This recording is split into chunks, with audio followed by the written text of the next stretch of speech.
পরিকল্পনা করেছিল যে মেয়েরই লোভ দেখালো, অবৈধ কোনো মেয়ের লোভ যদি দেখানো হয় তাহলে হয়তো সে পড়ে যেতে পারে, তাকে ছড়াই নিয়ে দূরে কোথাও নিয়ে যাওয়া যেতে পারে।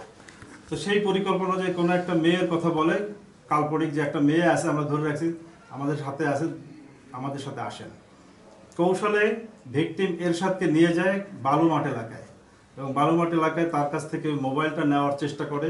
সে যখন মোবাইল দিতে না চায় তখন তাকে আঘাত করে, ধস্তাধস্তি হয়। একটা পর্যায়ে ছুরি ছিল সাথে, তারা ছুরি পরিকল্পনার অংশ হিসেবে ছুরি নিয়েছিল কিলাররা, এবং ছুরি দিয়ে উপর যেভাবে তাকে আঘাত করে এবং মৃত্যু নিশ্চিত করে তার কাছ থেকে মোবাইল ফোন নিয়ে যায়, এবং তার ভিকটিমে ব্যবহৃত একটা বাইসাইকেল, এই বাইসাইকেলটা তারা নিয়ে যায়।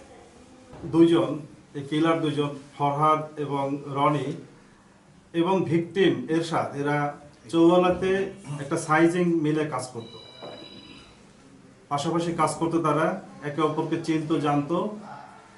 এবং মাস্টার মাইন্ড রনি, তার একটা খারাপ অভ্যাস ছিল, সে অনলাইনে বিটকয়েন এবং অনলাইনে বিভিন্ন রকমের জুয়ার বিভিন্ন বিষয় সে জড়িত ছিল। মূলত টাকার অভাবে বা টাকার জন্যই তারা এটা করেছে, তবে তার নেশার ভিতরে অনলাইন জুয়া, এটা তার নেশার ভিতরে এক নম্বর যে মাস্টার মাইন্ড রনি, তার নেশার ভিতরে একটা অনলাইন জুয়া সম্পৃক্ত আছে। তো সবচেয়ে দুঃখজনক ব্যাপার হচ্ছে এরা সামান্য অনলাইনে গেম বা সামান্য কিছু টাকার জন্য এই ধরনের একটা কিলিং মিশন, পরিকল্পিতভাবে কিলিং মিশন পরিচালনা করে। এবং আমরা এই ঘটনায়